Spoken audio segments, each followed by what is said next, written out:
Bonjour et bienvenue dans cette nouvelle vidéo.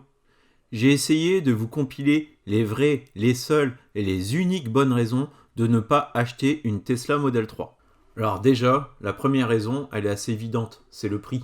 Certes, le prix d'une Model 3 SR+, en France, a fortement baissé, grâce aux aides de l'État, et jusqu'à la fin juin, bien entendu sous réserve que Tesla ne modifie pas sa grille tarifaire d'ici là, vous pouvez vous offrir une Model 3 SR+, pour 36 800 €. Même si le prix a fortement chuté, pour beaucoup d'entre vous, ça reste une somme importante. Si malgré tout, vous voulez absolument avoir une Tesla, un peu de patience.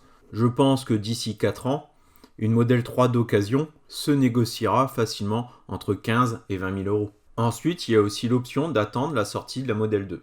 Par contre, pour ceux qui ont l'habitude d'acheter une voiture neuve aux alentours des 20 000 €, je vous conseille fortement de bien faire vos calculs, car la Model 3, il y a beaucoup moins de coûts d'entretien et également pas d'essence à mettre dedans. Pour le même coût d'usage, vous pourrez certainement vous payer une Tesla. La deuxième raison pour ne pas vous acheter une Tesla, c'est l'accès à une prise de recharge. Effectivement, tout le monde n'a pas la chance d'habiter en pavillon et beaucoup garent leur voiture directement dans la rue. Si malgré tout vous avez un parking en copropriété, vous pouvez faire exercer votre droit à la prise. Mais si vous n'avez pas de place de parking dans la résidence, là c'est sûr que ça va être beaucoup plus compliqué. Beaucoup renoncent à la voiture électrique sur ce motif. Et c'est certain, dépendre uniquement des quelques bornes disponibles dans une ville, il faut être joueur. Surtout qu'en circulation, il y a de plus en plus de véhicules électriques et qu'il n'est pas certain que le soir en rentrant, vous ayez de la place sur une borne publique. Ou tout simplement qu'elle sera bien en état pour fonctionner. Ensuite, troisième raison pour ne pas acheter une Tesla, vous êtes borné, buté, vous ne voulez pas changer, vous avez trop peur de l'électrique, et je vous dirais simplement, n'y allez pas. Effectivement, beaucoup de personnes n'achètent pas de Tesla parce qu'ils ont peur de ne pas pouvoir faire un Paris-Marseille sans s'arrêter. Eh ouais, effectivement, avec une Tesla, surtout une SR+, en mode réseau autoroutier, vous allez être amené à faire des pauses toutes les 2 heures, 2 heures et demie, des petites pauses de 20 minutes, une demi-heure au minimum. De mon côté, ça me va très bien, j'ai des enfants, il y a toujours des arrêts pipi à faire. Et ne pas oublier aussi que pour votre sécurité et surtout celle des autres, il est conseillé de s'arrêter quand même régulièrement. Mais malgré tout, si vous êtes Superman et que vous voulez absolument faire votre Paris-Marseille d'une traite, une Tesla, c'est pas fait pour vous. De même que si vous êtes dans la catégorie « je veux une voiture puissante et je veux entendre son moteur qu'elle fasse vroom vroom », même punition, une Tesla n'est pas faite pour vous. Pas d'inquiétude, il n'y a que les cons qui ne changent pas d'avis. Alors attention, la 5e point, ne rigolez pas, j'ai eu la question. Si je partage le véhicule avec mon conjoint et qu'il ou elle installe l'application, oui, le conjoint va forcément voir à quelle vitesse vous roulez et également où vous vous situez. Et oui, pour continuer votre relation extra-conjugale, c'est pas le top. Il y aura toujours l'option je te file la carte, mais avec un peu de jugeote, l'application c'est quand même plus pratique. Oh là, j'espère ne pas vous avoir semé le doute. Allez, on passe à la 6e bonne raison. Si vous aimez être conseillé, que vous connaissez votre concessionnaire de longue date, qu'il a l'habitude de prendre de vos nouvelles, qu'il connaît le nom de tous vos enfants, que pour vous spécialement il a toujours des belles offres à vous proposer, c'est pas le genre de relation que vous aurez avec Monsieur Tesla. Même un tapis de coffre, vous n'arriverez pas à vous le faire offrir. Donc si vous avez besoin d'être rassuré, conseillé, c'est que vous n'êtes pas encore prêt de passer chez Tesla. Même en appelant le service client, on vous dira souvent « Merci de faire votre demande dans l'application, nous vous enverrons un message en retour ». Du coup, j'enchaîne sur la 7e bonne raison. Si vous avez déjà du mal à envoyer un texto, un MMS avec votre téléphone, j'aurais presque envie de vous dire « Laissez tomber ». À moins d'être accompagné par quelqu'un de plus habile avec les nouvelles technologies. Cette voiture, on la compare souvent à un iPad roulant.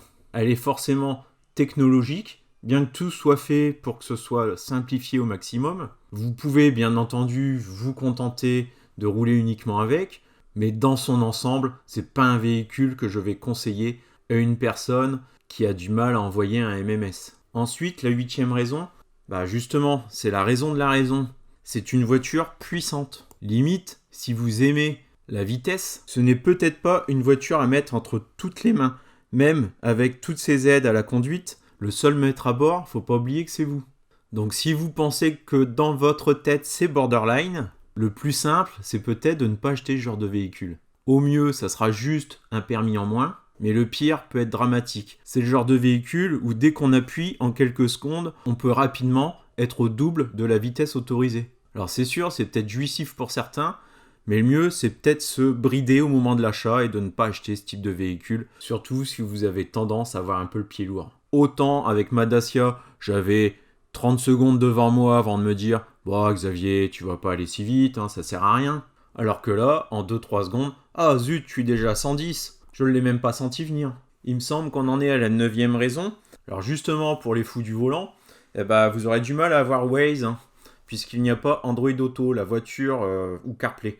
La voiture a beau être hyper technologique, il n'y a pas de possibilité de projeter son écran nativement. Il y a des bidouilles, mais ça reste de la bidouille. Pour ma part, je me contente du GPS Tesla, qui est très bien. Et pour la musique, j'utilise du coup Spotify. Mais c'est certain que si vous êtes à fond Deezer et Waze, ça va vous faire un changement. Alors la 10e raison, une fois qu'on achète une Model 3, pour le moment, et en fonction aussi du lieu que vous habitez, beaucoup de personnes pensent encore qu'une Model 3, ça vaut dans les 100 000 euros. Et vous allez être catalogué comme riche.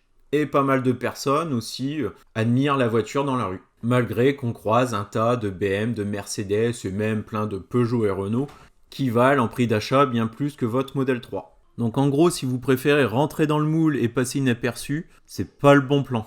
J'ai eu pour ma part pas mal de petites remarques et petits pics par rapport à mes collègues de travail. Non, je n'ai pas gagné au loto et ma voiture, d'un point de vue annuel, elle me revient peut-être moins cher que la tienne. Ensuite, un autre point, si vous avez l'habitude de partir en vacances tout le temps, du samedi au samedi, lors des jours de gros départ, lorsque Bison Futé annonce que c'est rouge, noir, écarlate, compte tenu du nombre de SR+, qu'il est en train de se vendre, n'allez pas vous plaindre si les chargeurs Tesla, ils sont bondés et qu'il faut faire la queue. Personnellement, jamais je prends une location avec un départ un samedi. Déjà, il y a trop de monde sur les routes, si vous aimez faire la queue au péage, ça vous regarde. Et si en plus il faut faire la queue au superchargeur, non merci. Donc si c'est pour pester au mois de juillet, pour dire que vous avez attendu 2 heures pour vous recharger, autant conserver votre thermique. Ainsi, on aura plus de place au superchargeur. Bien entendu, le réseau se développe, hein, mais là les ventes sont telles qu'il y a peut-être une année là où ça va être compliqué. Compliqué sur les jours de gros départ. Ce n'est absolument pas un problème le reste de l'année. Ensuite, je vous mets en vrac toute une liste de petites broutilles qui pourraient vous freiner dans l'achat. Déjà, si vous êtes hyper perfectionniste et que vous attendez d'une Tesla qu'elle soit du même niveau qu'une Porsche, notamment dans les finitions, si vous avez par exemple un décalage d'1,5 mm dans une garniture de porte et que vous allez focaliser dessus tous les jours à chaque fois que vous allez monter dedans, pas la peine non plus, hein. Une Tesla... c'est une voiture technologique, pas forcément un véhicule premium. Même si dans l'ensemble, la voiture s'est vraiment bien améliorée sur ce point. Ensuite, au niveau des options, si vous avez l'habitude de choisir au milieu d'une palette de 1000 options pour configurer votre véhicule à votre guise, là, chez Tesla, il n'y a pas beaucoup d'options. Les couleurs se comptent sur les doigts d'une main. Vous n'aurez pas non plus le choix entre 15 modèles de jantes, ni entre 4 poignées différentes, je ne sais encore quoi d'autre. Le modèle économique de Tesla, c'est de produire le plus de véhicules possible, sans attendre que vous passiez commande. Donc au final, lui, votre modèle 3, une autre personne aura la même à l'identique. Et vous ne pourrez pas passer des heures à vous la raconter en expliquant les options que vous avez choisies, le pourquoi du comment. Pour ça, il faut aller chez BM ou Audi. Et donc, si vous voulez un volant chauffant sur votre SR+, en option, ça va être compliqué.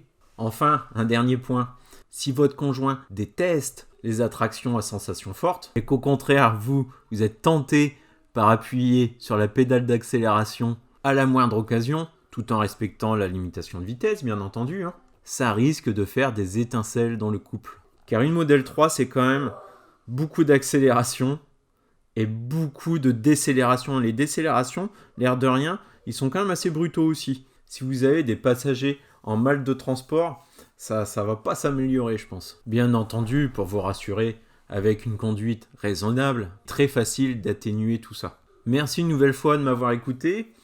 N'hésitez pas à vous abonner si ce n'est pas déjà le cas et d'activer les notifications. À bientôt.